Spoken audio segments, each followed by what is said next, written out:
আকাশবাণী গুৱাহাটীৰ মহাবাহু আৰম্ভ কৰা হৈছে দৃষ্টিপাত।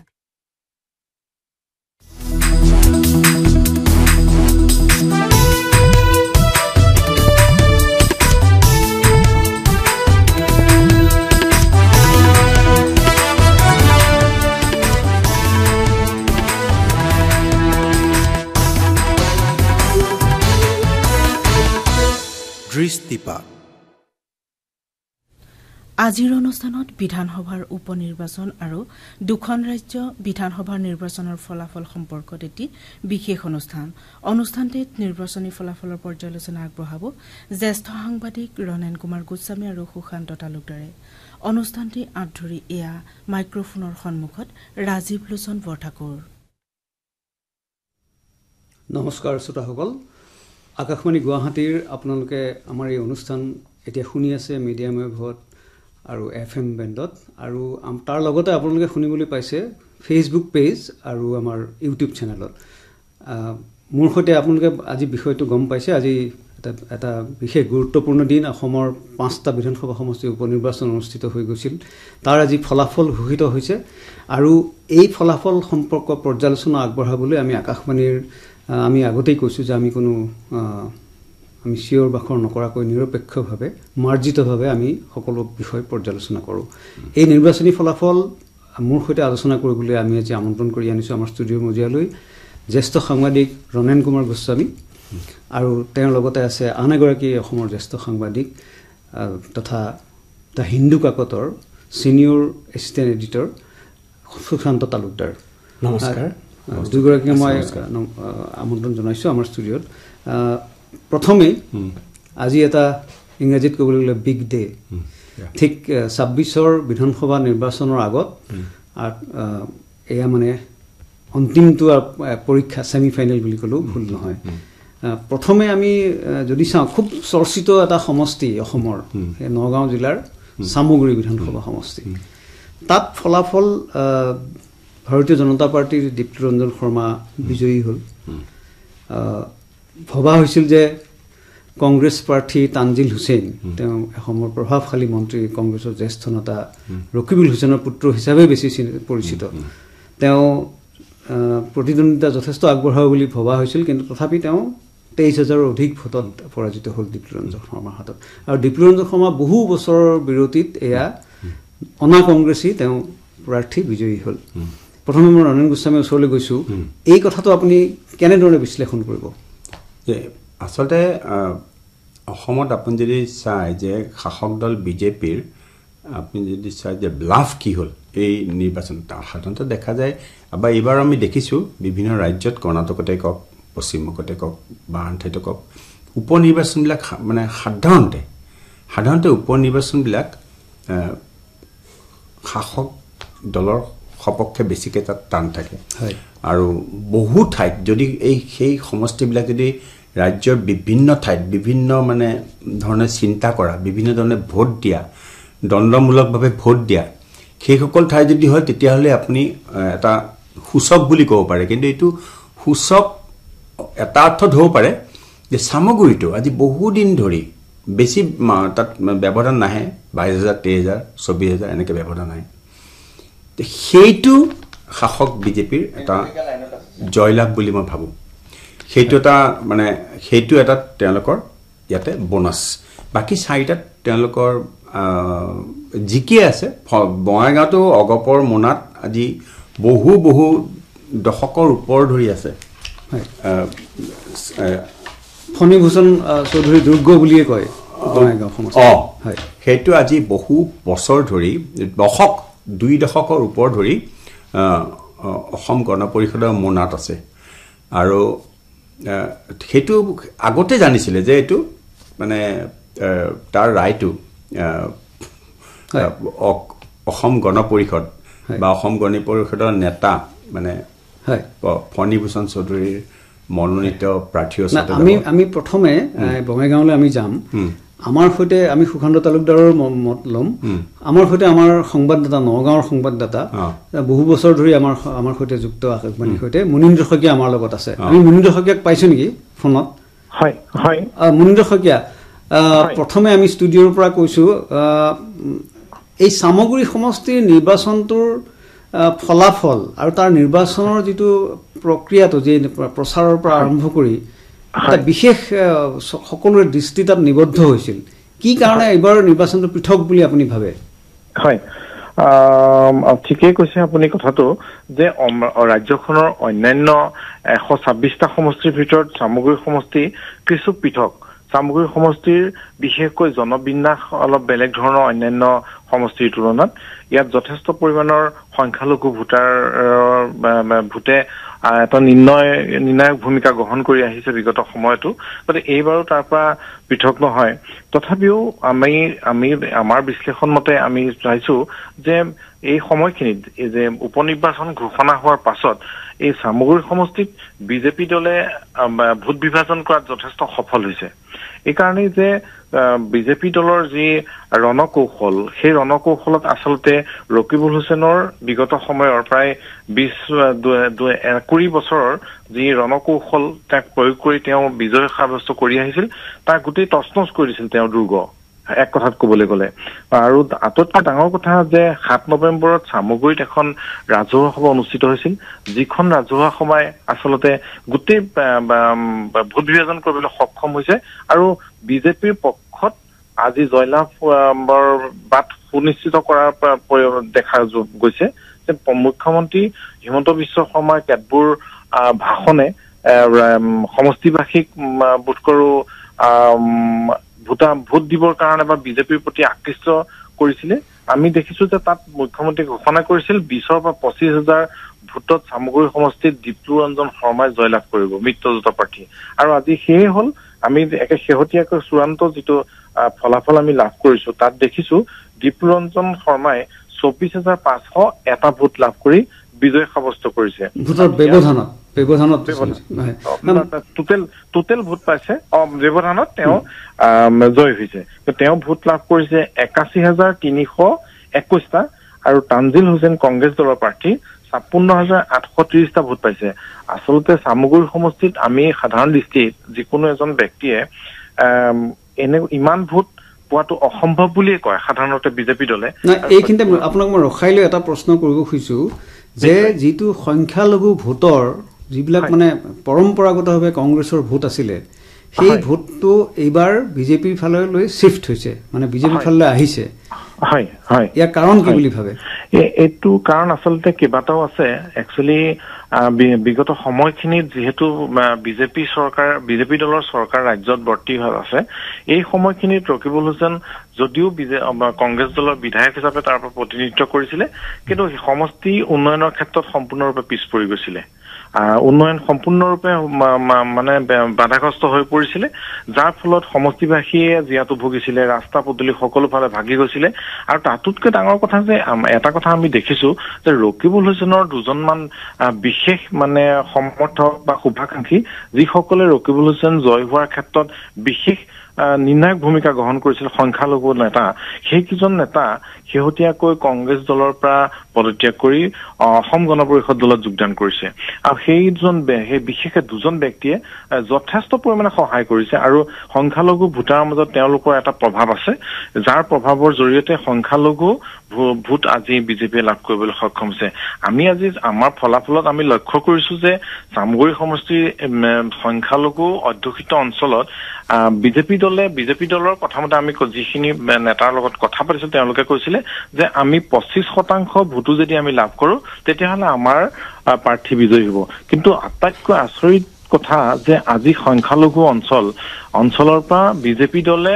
42% ভোট লাভ কৰিবলৈ সক্ষম হৈছে এইটোৱেই আচলতে বিজেপি দলৰ প্ৰাৰ্থীৰ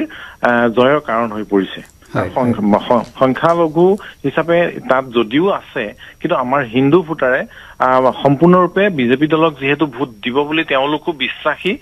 গতিকে এই ভোটখিনি পোৱাৰ ফলত বিজেপি প্ৰাৰ্থীগৰাকী জয় সুনিশ্চিত হৈছে হয় ধন্যবাদ মনিন্দ্ৰ শইকীয়া আমি পৰৱৰ্তী কালত আপোনাৰ সৈতে সংযোগ কৰাৰ চেষ্টা কৰিম মই সুখন্ত তালুকদাৰৰ ওচৰলৈ গৈছোঁ যে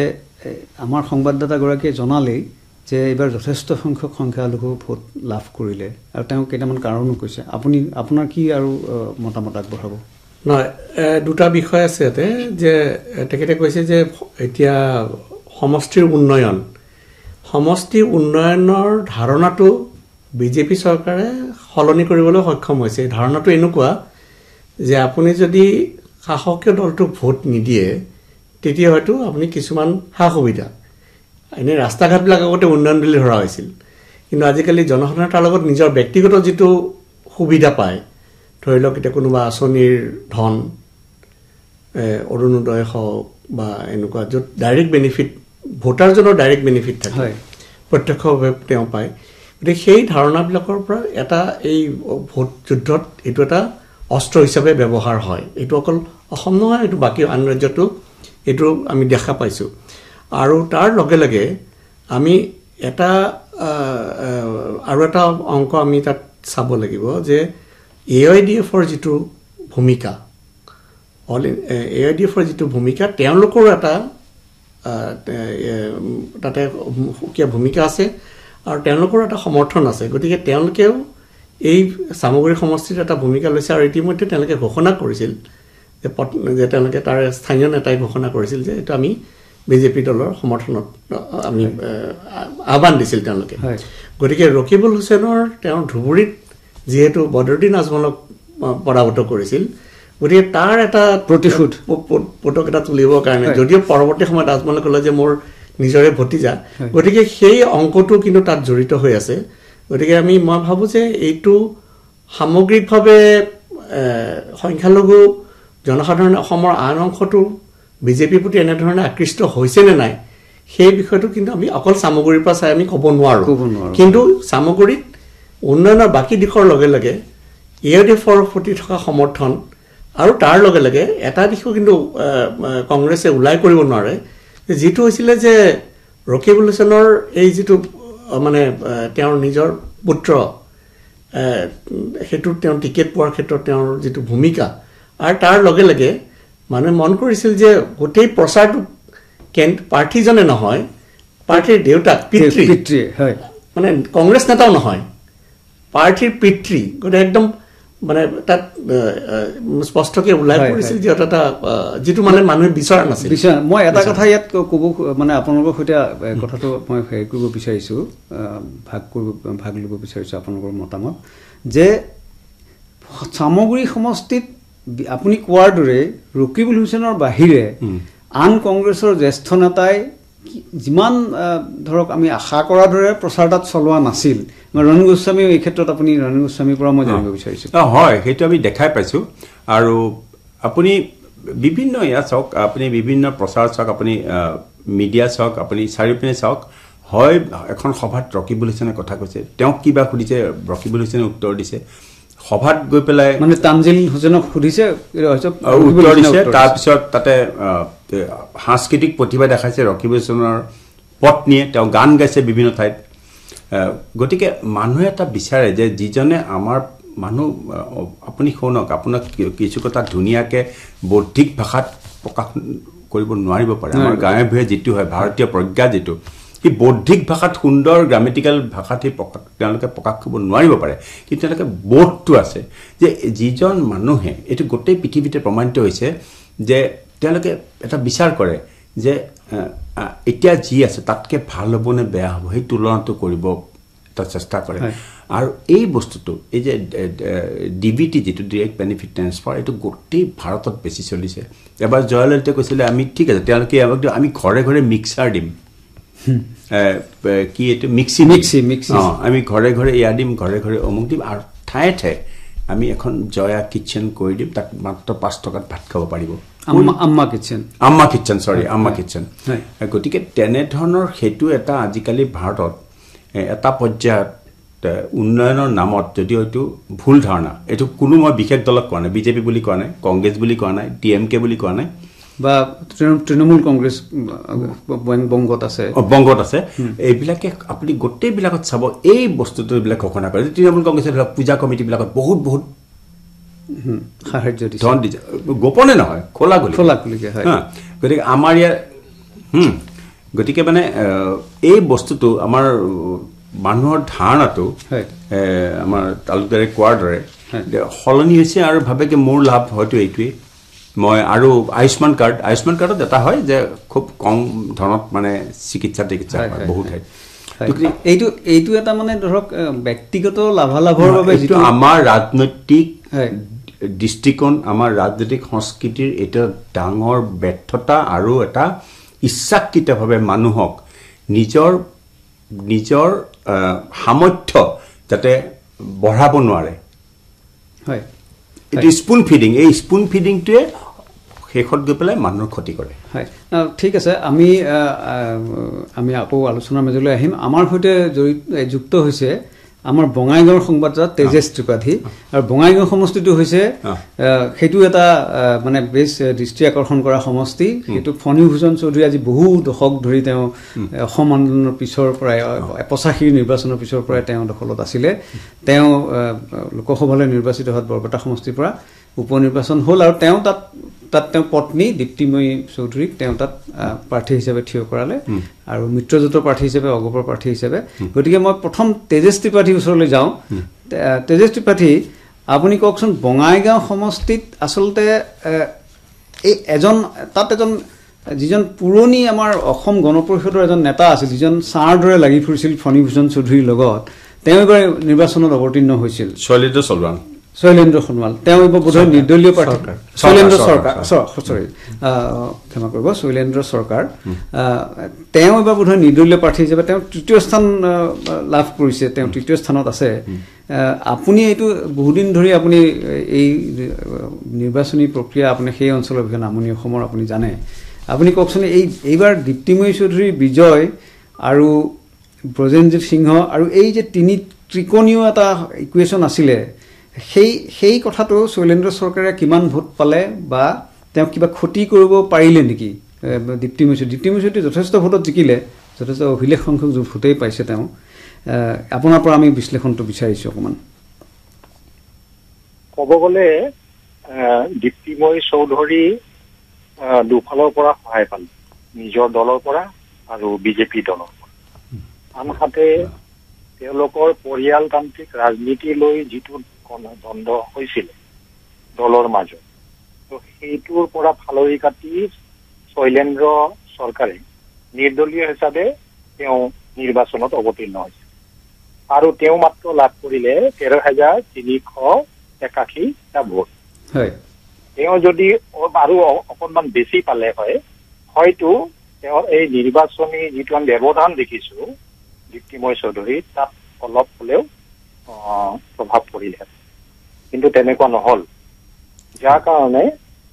35,164টা ভোটৰ ব্যৱধানত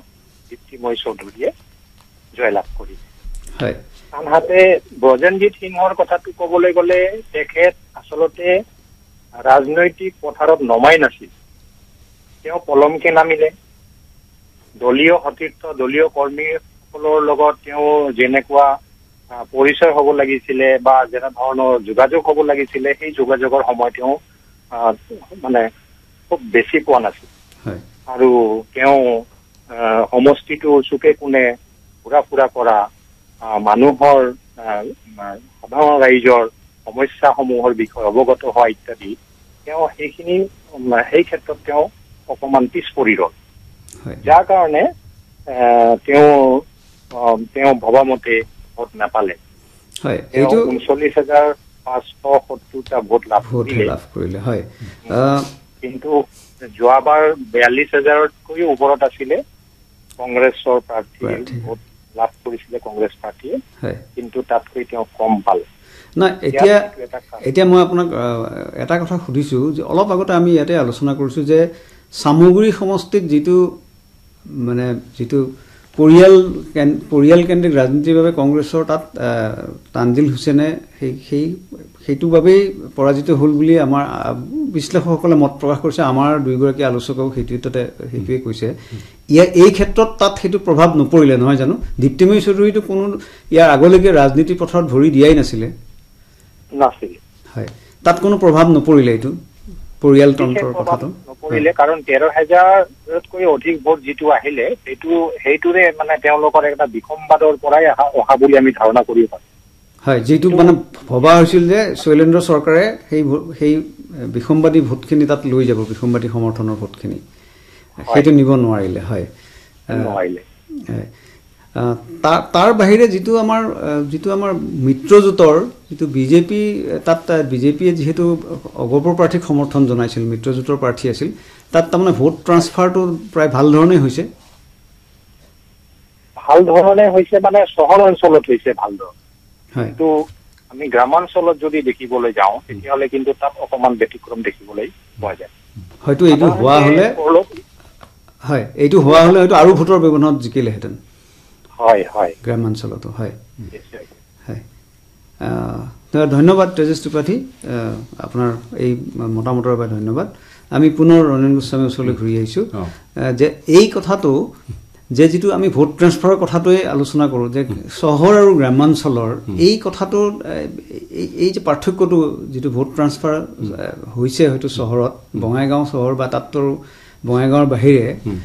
আন বিশেষ আৰু হেৰি নাই তাত, কিন্তু এই গ্ৰামাঞ্চল বহু প্ৰত্যন্ত মানে অঞ্চল আছে বঙাইগাঁও সমষ্টিটো, তাত এইটো এই কথাটো বিজেপিৰ সমৰ্থকসকলে সেই তাত ইমান ধৰণে অগপক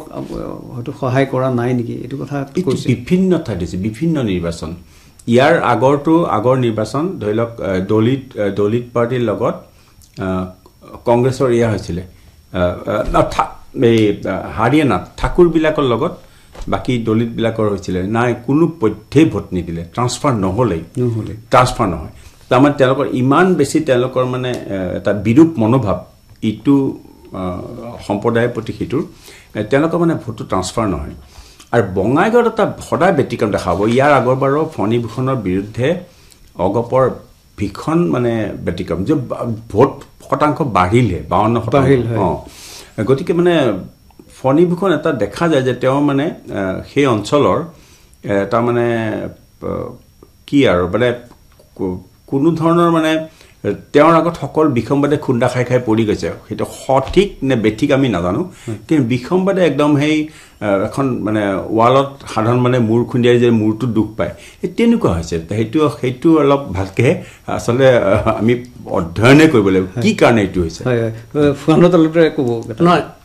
গ্ৰামাঞ্চলৰ যিটো তেখেতে ক'লে, তেজেশ ত্ৰিপাঠীয়ে ক'লে যে গ্ৰামাঞ্চলত এই ভোট ট্ৰান্সফাৰটো কম হৈছে বিজেপিৰ পৰা, কিন্তু চহৰ অঞ্চলত এইটো হৈছে। এইটো কিন্তু বিজেপি দলৰ কাৰণে বৰ ভাল খবৰ নহয়, কাৰণ সন্মুখত পঞ্চায়তৰ নিৰ্বাচন হয়। যদি পঞ্চায়তৰ নিৰ্বাচনত সেইকাৰণে অৱশ্যে তেওঁলোকে এটা লৈছে যে আমি কোনো দলীয় প্ৰতীক হিচাপে আমি অংশগ্ৰহণ নকৰোঁ, এইটো নিজাকে কৰিব। গতিকে এতিয়া এই গ্ৰামাঞ্চলত যদি ভোট ট্ৰান্সফাৰ নহয় আৰু বুলি তেওঁলোকে গম পাইছে, আৰু তাৰে এটা উমান পাই তেওঁলোকে লৈছে যে আমি নিজাববীয়াকৈ আমি কৰিম, এইটোত আৰু তাৰ আসন বুজাবুজি বা এনেকুৱা ধৰণৰ এনেকুৱা কথা নাহেগৈ। আৰু আজিৰ ফলাফলে সেইটো তেওঁলোকৰ দৃঢ় কৰিলে। আৰু মই জাষ্ট উল্লেখ কৰি থ'ব খুজিছোঁ যে চামগুৰি আৰু বঙাইগাঁৱৰ মাজত মানে আমি পৰিয়ালবাদ বা পৰিয়ালকেন্দ্ৰিক দিশটো আলোচনা কৰিব গ'লে তাত এটা ক্ষেত্ৰতে পৃথক, যে বঙাইগাঁৱৰ ক্ষেত্ৰত এইটো অকল দীপ্তিময় চৌধুৰী বা ফণীভূষণ চৌধুৰীৰ মানে প্ৰচাৰ নহয়, এইটো মিত্ৰজোঁটৰ প্ৰচাৰ হৈছিল। হয়, সেইটো এটা বিশেষ মানে পাৰ্থক্য আছে। কিন্তু চামগুৰিত সেইটো হৈ নুঠিলগৈ, আনকি কংগ্ৰেছ দলৰে সম্পূৰ্ণৰূপে তাত জপিয়াই নপৰিল, যিটো সেইদৰে তাত ইয়াৰ পৰিয়ালবাদৰ কথাখিনি আৰু এইটোৰ লগত দুইটা এটা পাৰ্থক্য আমি দেখা পালোঁ। হয়, এতিয়া আমি বঙাইগাঁৱত একেবাৰে চুবুৰীয়া সমষ্টি এটা আছে, সেইটো হ'ল চিডলি নিৰ্বাচনত এইটো মিত্ৰজোঁটৰ প্ৰাৰ্থী, বিজেপি সমৰ্থিত UPPLৰ প্ৰাৰ্থী তেওঁ নিৰ্মল কুমাৰ ব্ৰহ্ম, তেওঁ প্ৰায় 37,000ৰো অধিক ভোটত তেওঁ জয়লাভ কৰিছে। আৰু যিটো হাগ্ৰামা মহিলাৰ নেতৃত্বৰ যিটো বড়োলেণ্ড পিপুলছ ফ্ৰণ্ট BPF-ৰ তেওঁ শুদ্ধ কুমাৰ বসুমতাৰী আছিলে, তেওঁ প্ৰায় 58-59,000 ভোটতে তেওঁ থুমুকি ৰ'ব লগা হ'ল। এই কথাটোৱে মানে নিৰ্বাচনৰ আগতে দেখা গৈছিল যে হাগ্ৰামা মহিলাৰীৰ দল বিশেষ প্ৰচাৰ চলাইছিল তেওঁলোকৰ, বা তেওঁলোকে ভবা হৈছিল যে ইয়াত যথেষ্ট তাত মানে ক্ল'জ ফাইট হ'ব বুলি ভবা হৈছিলে, কিন্তু সেইটো হৈ নুঠিল। মিত্ৰজোঁটৰ প্ৰাৰ্থীয়ে অনায়াসে তাত জয়লাভ কৰিলে। এই কথাটো বড়োলেণ্ডৰ ৰাজনীতিৰ সৈতে এইটো কেনেধৰণে জড়িত কথা নহয় আমাৰ তাৰমানে কিছুমান কথা আমি যেনেকৈ যি ধৰণে আমাৰ কাণত পেলোৱা হয় তাৰমানে সেইবিলাক কি হয় আমি সংবাদ মাধ্যমতহে গজৰণিটো বেছিকৈ শুনো হয় সেই ঠাইবিলাকত আমি আচলতে নুশুনো যেটো মানে গ্ৰাউণ্ড ৰিয়েলিটি বুলি ইংৰাজীত গ্ৰাউণ্ড ৰিয়েলিটি আপুনি কিমান আপুনি যোৱাবাৰ 24ৰ লোকসভা নিৰ্বাচনৰ এক্সিট পলবিলাক দেখিলে নহয় হয় নহয় তাৰ আগতে আজি 7-8 বছৰ আগতে এইটো হিন্দু কাকতে য'ত সুশান্ত আগতে কাম কৰিছিলে হিন্দু কাকতে এটা সাৰ্ভে কৰিছিল যে কিমান প্ৰভাৱ মিডিয়াৰ 4% সেই সময়ত 4% আছিলে আপুনি যদি তাত আৰু 2% যোগো দিয়ে হা গতিকে এই বস্তুটো গজৰণিটো বহুত সময়ত তাৰমানে মিডিয়াত গজৰণিটো শুনি পেলাই আমি মিডিয়াত গজৰণিটো শুনি পেলাই আমি ভাবি লওঁ যে প্ৰচাৰ পিনে হৈছে আচলতে নাই হোৱা আৰু এটা কথা এইটো খুব চিৰিয়াছ কথা মই সকলো দলৰ ক্ষেত্ৰত মিলাই কৈছোঁ যে এই যে মানুহৰ লগত কমিউনিকেট কৰা আপুনি বৌদ্ধিক ভাষাত কথা ক'লে সহজে বুজিব কিন্তু সাধাৰণ মানুহৰ ভাষাত কথা কোৱা বহু ৰাজনৈতিক নেতাই নাজানে বুলি আপুনি ক'ব পাৰে হয় আমাৰ সৈতে আমাৰ কাজল গাঁৱৰ সংবাদদাতা তেওঁ কুঞ্জমোহন ৰয় তেওঁ চিডলি সমষ্টি আমাৰ কভাৰ কৰিছে কুঞ্জমোহন আপুনি আমাৰ সৈতে আছে নেকি হয় হয় আজি এতিয়া আপুনিতো বড়োলেণ্ডৰ ৰাজনীতিৰ সৈতে আপুনি বহুদিন জৰি পৰিচিত আজি নিৰ্বাচনৰ ফলাফলটো আশা কৰাৰ ধৰণে হৈছিল নে এক্সপেক্টেড আছিল নে আজি আশা কৰাৰ ধৰণে হৈছে যেহেতু এতিয়া 2020 চনত যেটো শান্তি চুক্তি হৈছিলে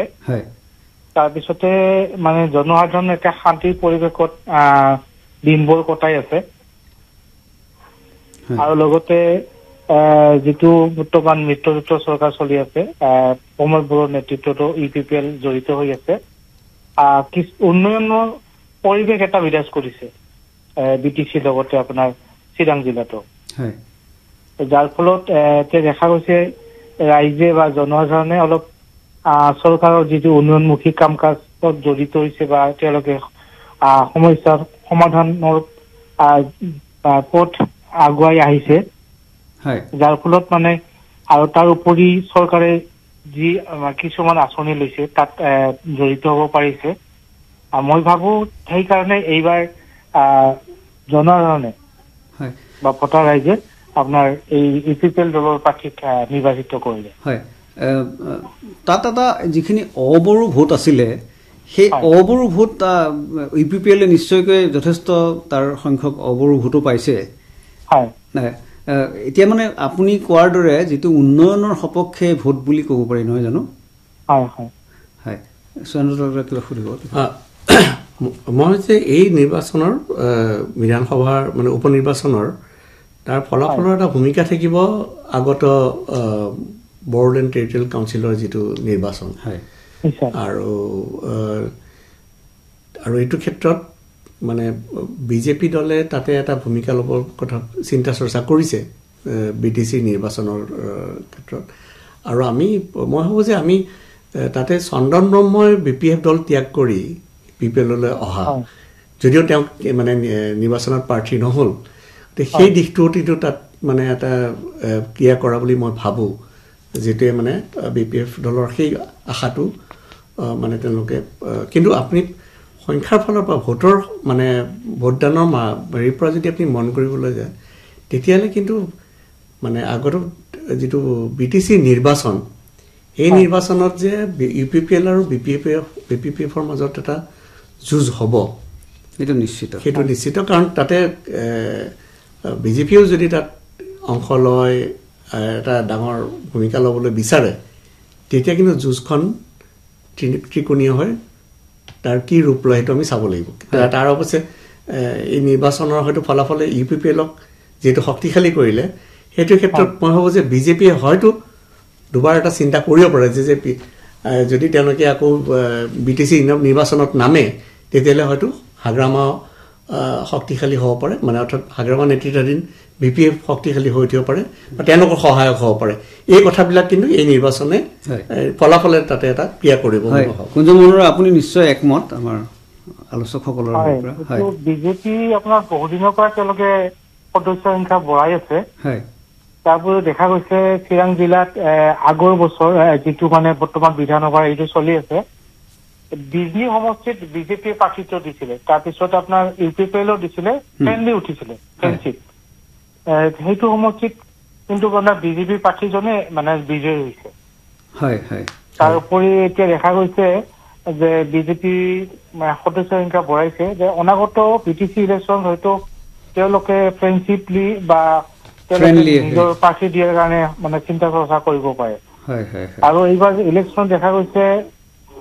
মন্ত্ৰী অশোক সিংহলে মানে বাহৰ পাতি ইউপিপি দলক নিৰ্বাচনী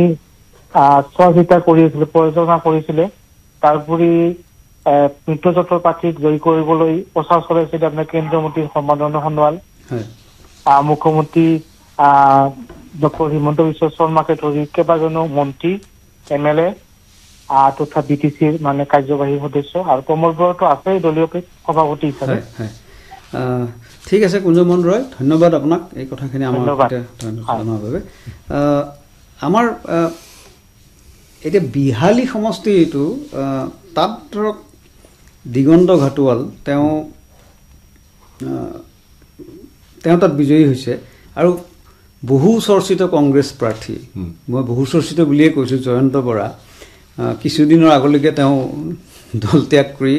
আৰু তেওঁ প্ৰাৰ্থিত্ব সুনিশ্চিত হোৱাৰ পাছতহে আনুষ্ঠানিকভাৱে কংগ্ৰেছ দলত যোগদান কৰিছিল কিন্তু তেওঁ আৰু তাত বিশেষকৈ মই গুৰুত্বপূৰ্ণ এইকাৰণেই তাত আমাৰ যোৰহাটৰ সাংসদ গৌৰৱ গগৈ তেওঁ তাত যথেষ্ট তাত সময় দিছিলে যথেষ্ট তেওঁ প্ৰচাৰ চলাইছিলে কিন্তু এটা তাত ভাল প্ৰতিদ্বন্দ্বিতা আগবঢ়ালে কিন্তু মই ৰণেন গোস্বামীৰ ওচৰলৈ গৈছোঁ তাত বাকীসকল প্ৰাৰ্থীয়ে তেনেই নগণ্য ভোট লাভ কৰিছে তাত একেবাৰে নগণ্য এই মূল যুঁজখন দিগন্ত ঘাটোৱাল আৰু জয়ন্ত বৰাৰ মাজতে হৈছে এতিয়া আজি গৌৰৱ গগৈয়ে আনুষ্ঠানিকভাৱে প্ৰেছৰ কেতবোৰ মন্তব্য কৰিছে তেওঁ সুকান্ত তালুকদাৰে সেইটো ভালকৈ মনিটৰ কৰি আছিলে তেওঁ মানে গৌৰৱ গগৈৰ ৰোল আৰু তেওঁ এই এক্সপেক্টেশ্যন মতে তেওঁ আশা কৰা মতে ভোটটো তেওঁ জয়ন্ত যদিও পৰাজিত হ'ল তেওঁ কৈছে এইটো নিৰাশ হ'বলগীয়া কথা নহয় মই সুকান্ত তালুকদাৰ কি কৈছে মই কথা আৰু তেওঁ কৈছে যে এইটো এতিয়া আমাক এতিয়া উত্তৰ অসমত আমি এতিয়া মানে পূৰ্ণদমে নামি পৰাৰ কাৰণে কংগ্ৰেছ মানে কৰ্মীসকল উৎসাহিত হ'ব যিহেতু তেওঁলোকে অধিক ভোট লাভ কৰিবলৈ সক্ষম হ'ল আৰু এটা ভাল যুঁজ এটা দিবলৈ সক্ষম হ'ল আৰু গতিকে তেওঁলোকে উত্তৰ অসমত কংগ্ৰেছ দলৰ এটা প্ৰচাৰ তেওঁলোকে নামি পৰিবলৈ তেওঁলোকে সেইটো উদ্দেশ্য আছে বুলি জানো আমি ধৰি লওক সৰু সুৰা হ'লে সাংবাদিক হিচাপে আমাক তাৰমানে কংগ্ৰেছ দলৰ ভিতৰৰ উৎসাহ আমাক তেতিয়াৰ পৰা কৈ ৰাখিছিলে যে এই যে মিত্ৰজোঁট যিটো যাক যেনে মিত্ৰ বুলি কোৱা হয় এইটো তেনেকৈ হ'লে আমাৰ মান সন্মান সকলোবিলাক যাব কথা হ'ল কি যে এইটো মানে ৰাইজৰ দল আৰু তাৰমানে আগতে ঠিক হৈ আছে যে জয়ন্ত বৰাক তেওঁলোকে আগতে কৈছে যে জয়ন্ত কুমাৰ বৰাক দিলে আমি এটা কি বুলি কয় বিৰোধী শক্তি তাৰমানে ওপৰলৈ উঠিব পৰাকৈ বিৰোধী শক্তিয়ে বল পাব পৰাকৈ কংগ্ৰেছে বল পাব পৰাকৈ কৰ্মীসকলে আগত দিনৰ বাবে সাজু হ'ব পৰাকৈ মনোবলটো দিব সেইকাৰণে আমি জয়ন্ত বৰাৰ উঠোৱাৰ কথা ভাবি আছোঁ তাৰ পিছত প্ৰাৰ্থিত্ব দিছে আচলতে আগতে ঠিকেই হৈ আছিলে বুলি ক'ব পাৰে হয় হয় কিন্তু সেই জয়ন্ত বৰাৰ প্ৰাৰ্থিত্বক লৈয়েতো কংগ্ৰেছৰ সৈতে যিটো জোঁট আছিলে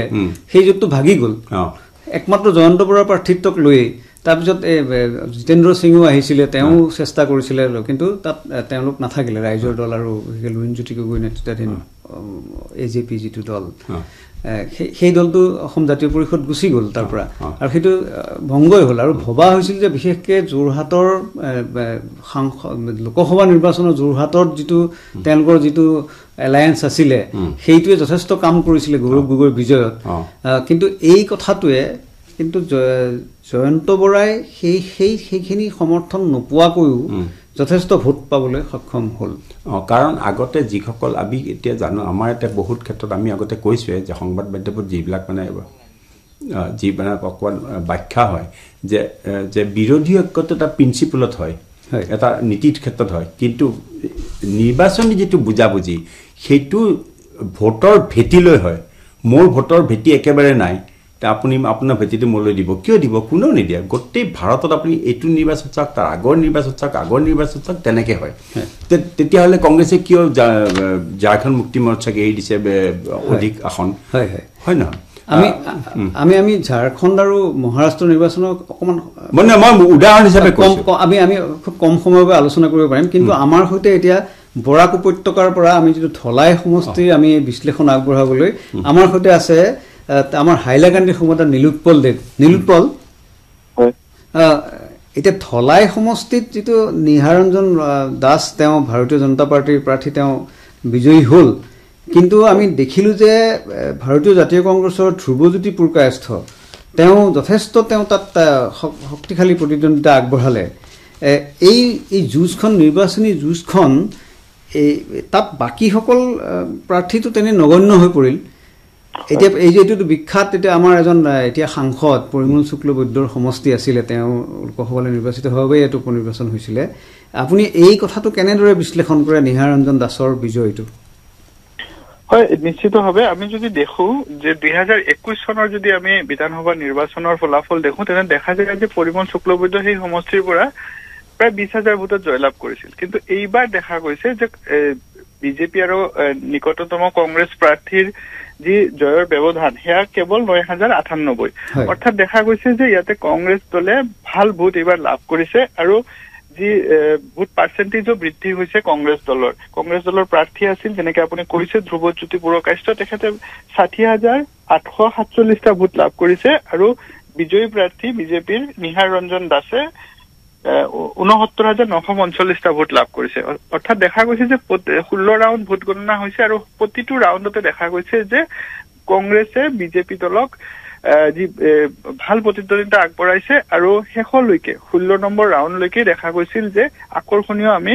ভোট গণনা আৰু ভোট যুদ্ধ দেখিছো হয় মানে এই কথাটো এনেকুৱা হ'ব পাৰে নেকি যে যিজন তেওঁ বৰাক উপত্যকাৰ এজন অন্যতম শক্তিশালী তেওঁ নেতা পৰিমল শুক্লবৈদ্য তেওঁৰ বিকল্প হিচাপে যে এই নিহাৰঞ্জন দাসক দিলে সেই ৰাইজৰ ৰাইজে মনে মনে হয়তো তুলনা কৰিলে যে আমাৰ আগৰ পূৰ্বৰ বিধায়কজন এখেত আছিলে আৰু এতিয়া এইজন নতুন বিধায়কজন সেই তেওঁৰ পৰ্যায়ৰ হ'ব নে নাই এনেকুৱা এটা নিশ্চয় সন্দেহ ৰাইজৰ মনত আহিছিল নহয় জানো বাৰু হয় নিশ্চিতভাৱে দেখা গৈছিল যে প্ৰাৰ্থিত্ব ঘোষণা কৰাৰ পিছতেই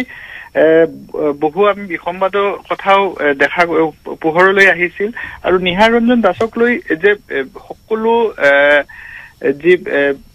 ভোটাৰসকল আছিল ধলাই সমষ্টিৰ সেয়া সন্তুষ্ট নাছিল সেই কথাও এক প্ৰকাৰ স্পষ্ট হৈ পৰিছিল আৰু তাৰে প্ৰতিফলন হয়তোবা দেখা গৈছে যে এই ভোট গণনাত দেখা গৈছে বা এইবাৰৰ উপ নিৰ্বাচনত দেখা গৈছে 8জন প্ৰাৰ্থী আছিল মুঠ আৰু এই 8জন প্ৰাৰ্থীৰ মাজত দেখা গৈছে যে তৃতীয় স্থানত যিজন আছিল তেখেতৰ নিৰ্দল প্ৰাৰ্থী অমলেন্দু দাস আৰু অমলেন্দু দাসে প্ৰায় 5,161 ভোট পাইছে তো অমলেন্দু দাসৰ ভোট কিমান লাভ কৰে সেইফালে কংগ্ৰেছ দলৰো এটা চকু আছিল কিন্তু দেখা গ'ল যে ভোট গণনাত প্ৰায় 5,000 ভোটতে সীমাবদ্ধ হৈ গ'ল অমলেন্দু দাস এইজন নিৰ্দলীয় প্ৰাৰ্থীয়ে বিজেপিৰ বহুত ভোট নষ্ট কৰিব বুলি আশা কৰিছিল কংগ্ৰেছে 5,000 ভোট নষ্ট কৰিলে আৰু 5,000 ভোট তেখেতে লাভ কৰিলে আৰু এইটো আন এটা নিহাৰঞ্জন দাসৰ বিজয়ৰ কাৰণ বুলি কোৱা হৈছে নেক টু নেক ফাইট হৈছে আৰু সংখ্যালঘু কিছু ভোট বিজেপি এইবাৰ লাভ কৰিছে বিশেষকৈ যিটো জালালপুৰ জিপি আছে সেই জিপিৰ কিছু সংখ্যালঘু ভোট লাভ কৰা দেখা গৈছে আৰু এই ভোট লাভ কৰিব বুলি বিজেপি প্ৰথমৰ পৰাই দাবী কৰি আহিছিল আৰু এই দাবী ইভিএমতো প্ৰকাশ পাইছে হয় বাৰু ধন্যবাদ নীলোৎপল দেৱ আপুনি আমাৰ সৈতে বৰাক উপত্যকাৰ পৰা এই তথ্যখিনি আগবঢ়োৱাৰ বাবে আপোনাৰ বিশ্লেষণো আগবঢ়ালে ধন্যবাদ এতিয়া আমি সুখেন্দ্ৰ তালুকদাৰ আপুনি বৰাক উপত্যকাও আপুনি যথেষ্ট আপুনি তাৰ খা খবৰ ৰাখে বৰাক উপত্যকাৰ ৰাজনীতিটো অলপ ব্ৰহ্মপুত্ৰ উপত্যকাটো অলপ পৃথক নহয় স্বাভাৱিক হয় এতিয়া এই পৰিমল শুক্লবৈদ্যৰ উত্তৰসূৰী নিহাৰঞ্জন দাস তেওঁ বিজয়ী হ'ল বাৰু এই কেইমাহৰ বাবে তেওঁ হয়তো বিধায়ক হৈ থাকিব পৰৱৰ্তী পৰ্যায়ত এই যিটো আমাৰ সংবাদদাতা নীলোৎপল দেৱেও ক'লে যে একেবাৰে খুব ক্লোজ ফাইট হৈছে তাত হয় তেওঁলোকে নিশ্চয় প্ৰাৰ্থী নিৰ্বাচনৰ ক্ষেত্ৰত যে 26ৰ প্ৰাৰ্থী নিৰ্বাচনত হয়তো আৰু অলপ চকু দিব লাগিব কেৱল প্ৰাৰ্থী নিৰ্বাচন বুলি নহয় কংগ্ৰেছৰ যিটো প্ৰতিদ্বন্দ্বিতা আগবঢ়াইছে বৰাক উপত্যকাত কংগ্ৰেছে এইটোক লৈ এটা ভেটিটো মানে তেওঁলোকৰ পুনৰ আকৌ নিৰ্মাণৰ ক্ষেত্ৰত এইটো এটা তেওঁলোকক কিন্তু উৎসাহ যোগাব বুলি মই ভাবোঁ আৰু সেইটোৱে এই নিৰ্বাচনৰ এই কংগ্ৰেছৰ যিটো সমৰ্থন আদায় এইটো কেৱল মই ভাবোঁ যে পৰিমল শুক্ল কেন্দ্ৰিক বা এইটো নহয় ভাষিক সংখ্যালঘুৰ মাজত কিছু বিষয় লৈ NRC বা CA এই বিষয় কিছুমান লৈ অসমৰ ভাষিক সংখ্যালঘুৰ মাজতো এটা অসন্তুষ্টি এটা লাহে লাহে হয়তো গা কৰি উঠিছে যিটো সুবিধাটো কংগ্ৰেছ দলে ল'ব পাৰিছে আৰু তাতে তেওঁলোকে এই প্ৰতিদ্বন্দ্বিতাটো অলপ তীব্ৰ হৈছে নহ'লে কাৰণ আমি বৰাক ভেলীত প্ৰায় তেওঁলোকৰ যেনেকৈ কেইগৰাকীমান নেতা তাৰ পৰা আঁতৰি গৈছিল তৃণমূলত গুচি গ'ল বিজেপিত গুচি গ'ল গতিকে এইটো নিৰ্বাচনৰ এই প্ৰতিদ্বন্দ্বিতাই হয়তো কংগ্ৰেছ দলক অলপমান তেওঁলোক নতুনকৈ এটা বল দিব এই বুলি মোৰ ধাৰণা আমি মানে আমাৰ সময়ো শেষ হৈ আহিছে আমি খুব অতি চমুকৈ আমি এতিয়া ৰাষ্ট্ৰীয় পৰ্যায়ত আমি অকণমান যদি আলোচনা কৰোঁ প্ৰথমে মহাৰাষ্ট্ৰ নিৰ্বাচন নৰেন গোস্বামী মহাৰাষ্ট্ৰত এই নিৰ্বাচন বিপুল ভোটত জয়লাভ কৰিছে যিটো আমাৰ বিজেপি সিন্ধে গোট আৰু NCPৰ অজিত পাৱাৰ গোটৰ যিটো তাৰমানে আপুনি চাওক 22% তাতে চিধা চিধি মাৰাঠী মানে যিটো ভোট আছে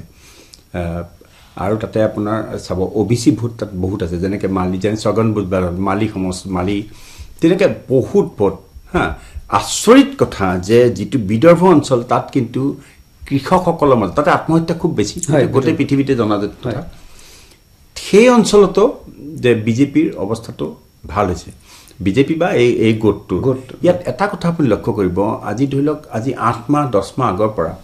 মাৰাঠী সম্প্ৰদায়ৰ কাৰণে আপোনাৰ কি ৰিজাৰ্ভেশ্যন